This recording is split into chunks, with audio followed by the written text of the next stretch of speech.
Hey guys, it's Nikki and welcome back to another video. So it's been 2 years since the last time I posted, maybe even more. I can't believe it. It really doesn't seem like it's been that long, but it has, and I'm back. And for those of you guys who don't know, for the last year and a half I've been in grad school for interior design. It's been an amazing year and a half. I love the program, I love the people that I've met. I've learned so much, I had so many experiences.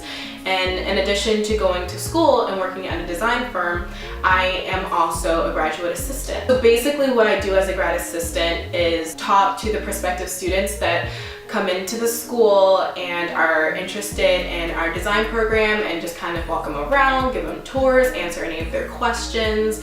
And what I noticed is that a lot of the students that I talk to have the same questions that I had coming into school a year and a half ago, and these questions still are not being addressed. There are a lot of things in the field that people don't know, and there is really no way of knowing unless you talk to someone who is in the field, who has worked, who has gone to school. I just thought, I have such an amazing platform where I am able to talk to you guys and share my experiences and educate you on some of the things that I've learned. So I thought, why not take advantage of that? I am kicking off this Interior Design 101 series with how to get into interior design school video. This will be a fun video. This is the kind of stuff that I wanted to see so badly when I was applying to school, because I didn't know anything. Make sure to leave comments down below, get in contact and let me know the things that you guys want to see, because this is for you. I will go ahead and get into this video. How to get into interior design school. Okay, a background on me. I graduated with a bachelor's degree in business and entrepreneurship. That was my undergrad degree. And then I decided to go to interior design school. I want to own my own business one day. So I decided to go to grad school for interior design. I'm in a 3-year program and I do not have a background in design. I'm currently going to a school in the DMV area, so some of the things that I tell you, keep in mind, it might depend on your location. I'll just tell you how it is for me and hopefully it applies to you. Deal? So I'm in my 2nd year and I will graduate spring of 2020.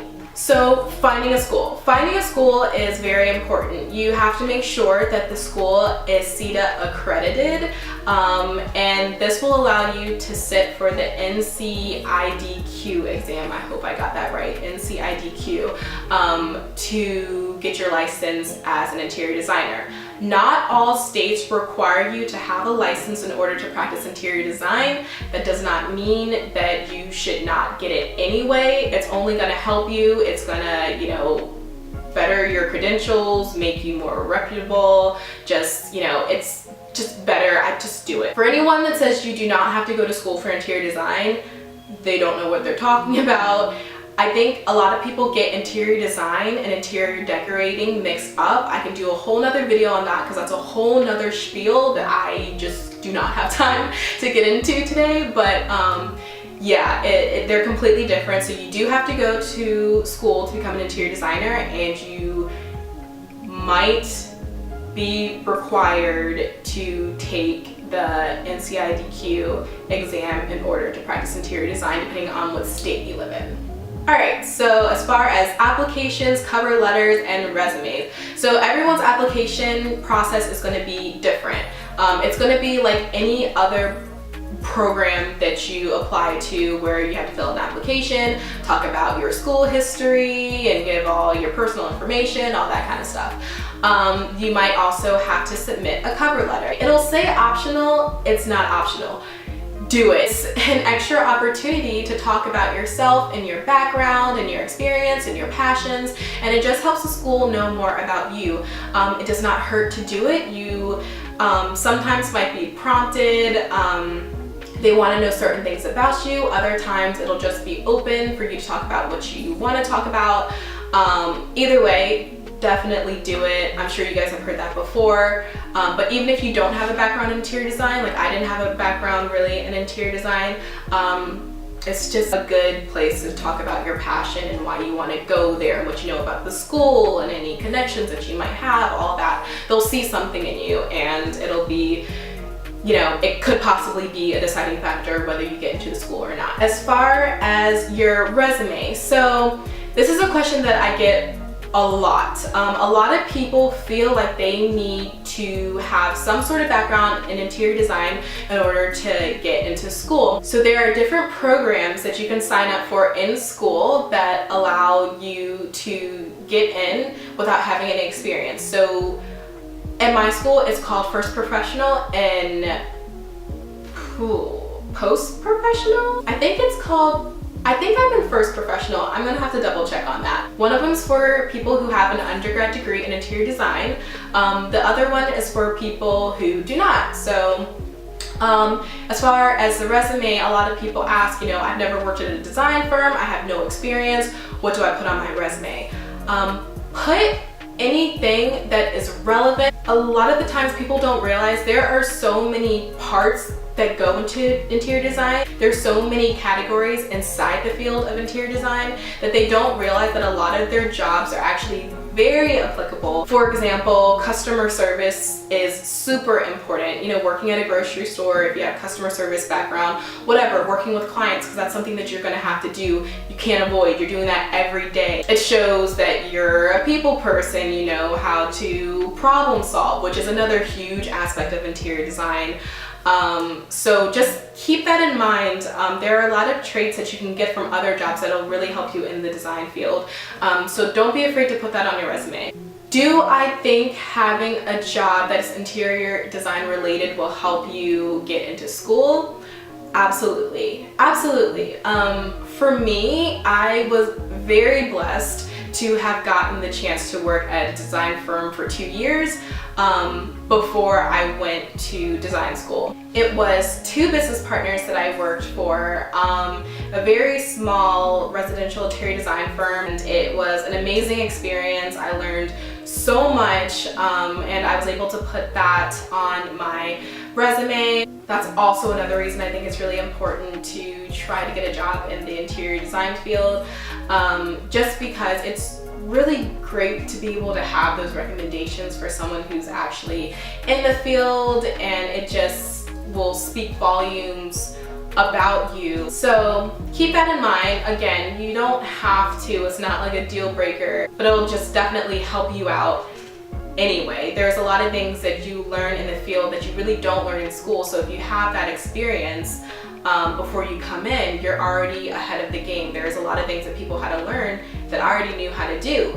There's a lot of things that I still don't know how to do, but it just kind of helped me out in that way, and it made things make more sense to me, if that makes any sense. Also, just a side note, you don't have to work at an interior design firm. It doesn't specifically have to be, you know, a residential or a commercial design firm. It could be at a paint store, you know, Sherwin-Williams or AC Moore's not one, Benjamin Moore. It could be working at Lowe's. You learn about materials and, you know, different construction things that go into design that you're gonna have to learn about later. A paint store, a crafting store, construction. You can get a job in construction. That's great, that's fantastic. So just keep an open mind. It doesn't directly have to be interior design. You don't have to go straight to a firm, because a lot of the times it's really hard to get a job in a design firm if you don't have any experience. Again, I was blessed to have the opportunity to be able to work where I worked, because I learned so much, and they really took a chance on me, because they don't think they've ever hired anyone who had no background in design. But you learn so much, it's a great experience, and doesn't hurt to try. All right, moving on. This is gonna be a really long video. Portfolio. So again, I'm more so addressing people who don't have a background in interior design, because people who do have a background already know this stuff. So for portfolios, they will usually be optional. Mine was optional, I still did it. A common question that I get is, what exactly should I submit for a portfolio if I have no art background? I just took it as, this is their chance to see what I can do, how I think. where I am as far as creativity. So I drew like sketches of staircases, or I drew, you know, the facades of buildings. I am not a photographer, but I had taken pictures, and so I submitted that just to kind of show them where I was and, you know, what inspired me, because that's really what they want to see in you, that you're passionate, that you're creative, you're special, you're unique, do something that's unique to you, expand on those talents that you have. Interviews. Some schools will have optional interviews, some are going to be required. A lot of people are scared to do interviews, but honestly, do it. Anything that says it's optional, it's not optional, you're gonna do it. They just want to know about you, what you're inspired by, what you're passionate about, talk about, you know, your background that may not even completely be related. What I talked about in my interview was the fact that my family has, you know, like a house flipping business. My dad's dad did it, my dad retired and does it, my mom helps him out with it. I got involved, my brother has a background in construction, and so I just talked about how it's a family thing. Like, we're all creative, we like to work with our hands, we like design, and that's, you know, kind of what I expanded on during my interview. And the head of the department was really impressed. She thought it was really cool that it was like a family thing. It inspired her. Her kids were young and she was like, I really want to get my kids into this. It sparked a whole conversation. It was great. So yeah, this was a very informal interview, and I can't speak for every place, but a lot of the places that I heard of as far as interior design school, they are pretty laid back. It's not like medical school where they're like drilling you with questions and everything. It's not so much like that. It's kind of just, they want to get a sense of who you are. So definitely take advantage. Kind of going back to my school, so they didn't have interviews, but they had information sessions.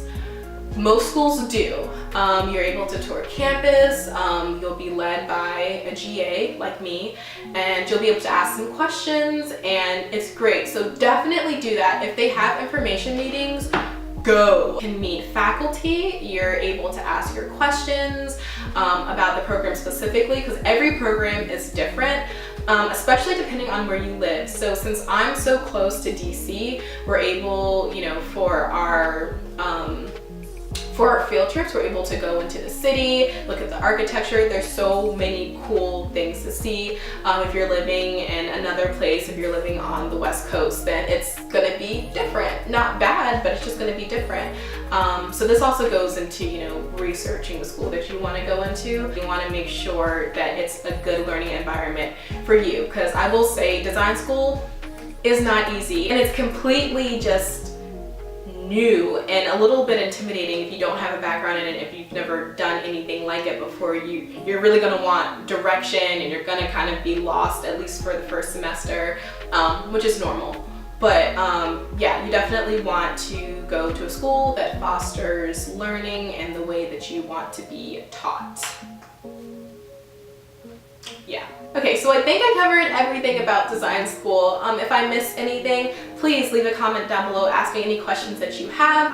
Anything that you guys have questions about, anything, please leave below, and I will address in one of these videos. I will be posting another video soon, so stay tuned for that. So I hope you guys have a fantastic rest of your day. I hope the rest of your week is as lovely as you are, and I will see you guys in my next video.